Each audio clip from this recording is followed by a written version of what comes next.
Бірінші күні біз жиылдық, Аллаға шүкір.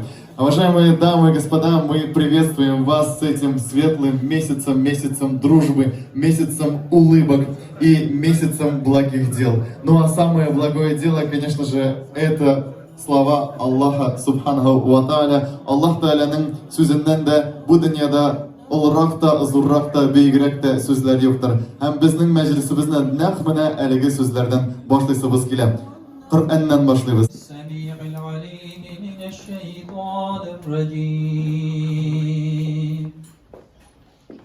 بسم الله الرحمن الرحيم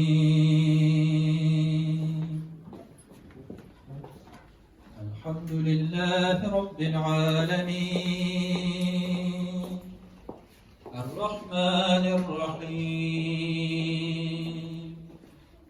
مالك يوم الدين إياك نعبد وإياك نستعين. Слово я хочу предоставить муфтию Республики Татарстан Камилю Хазрату Самигуллину. الحمد لله وحده والصلاة والسلام على من لا نبي بعده. Hürmetli kardeşlerim, Esselamu Aleyküm ve Rahmetullahi ve Berekatuhu. Bu hadislerini biz bu aramızda dinleriz. Lakin nekir, anqavatlarla kirek. Seyyidli Peygamberimiz sallallahu aleyhi ve sellem bir hadiste bu ayıbeyde İzâ dakhala Ramazan, Ramazan ayı kirgende Futihat abwâbul cennet, cennet ışıkları açılır ve hulikat abwâbun nîrân, tamam cehennem ışıkları yavrular ve sülsilet-i şeyatîn hem şeytanlar şılbırha beylener. Şuna göre şeytan bulmağaç bizge uraza tutu da bir rehat. Да, biz iftarlarni yasaymiz.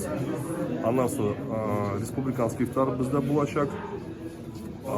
Республиканский iftar bu yılda була в рамках группы стратегического видения «Исламский мир». Birinci iftarga konsullar da kileşek dediler. Kazakistan'dan, Kırgızistan konsulu, Üzbekistan, hatta İran ilinden de. Yaratmış Müslüman kardeşlerimizden de sabırlıyım. Yani Uraza vakıtının bir jengil vakıtı değil. Ассаламу алейкум ва рахматуллахи ва баракатух. Всех приветствую, всех постящихся. Поздравляю с началом поста, священного месяца Рамазан. Пусть Всевышний Аллах примет ваш пост и ваши намерения, пусть Он оценит и зачтет их вам. День, когда мы все дадим отчеты в наших деяниях.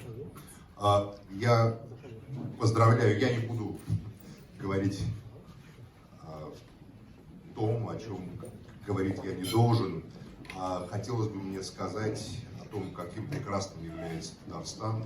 Каждый раз приезжая сюда, я вижу вашу чудесную республику. Каждый раз я вижу, как что-то строится, что-то меняется, как изменяется к лучшему многие вещи. И я очень рад за Татарстан и всегда готов поддерживать республику, в которой и мусульмане, и христиане.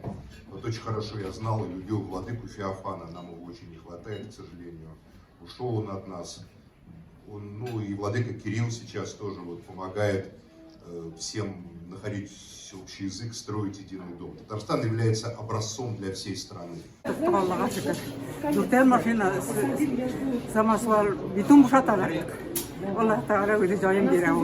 Шундай бүген беләсезме, ялкын шундай. Якты көн бүген. Бүгенге көннән Рамадан айы башланды. Бөтен татар гына түгел, бөтен мөселман кешеләренә бу бик зур вакыйга. Гаилә белән без җыелышып, бәлешләр ашыйбыз, әниләр, әтиләр белән, туганнар белән. Demek bir ay tutaş beyram. Аллага шөкер, я. Бик матур ифтар, бик яхшы кешеләр җыелган монда. Без Мәскәүдә дә Казан яшьләре җыеп, шулай ифтарлар көн саен үткәрәбез. Assalamu alaikum. Bugün birinci iftar, Urazanın birinci günü. Nişik sizin his kişirişler Urazanı tutup buldu mu? Esselamu Aleyküm ve Rahmetullahi ve Berekatuhu. Elhamdülillah his kişirişler ile ibad kütəlinki keyifler. Ramazan ayında o bizning Allah Teala'ga yaqinaya turgan ayımız. Biraz dünya məşəqqətlərini tatırgan ayımız. Şuna görə bu ayını bik şadlanıb qarşı alabız. biraz unutulup, yol itip, yana kişiler bilen tırmışını devam eder için. Ramazanlarımız mübarek olsun. Bir Allah'ım özünsen her narsani bor etgan har kunga rizq bergan bir Allah'ım benim Ol Allah'ım tirikdir Ola ölmek hiç yoktur Kişinin şiige yoktur Birdir Allah'ım benim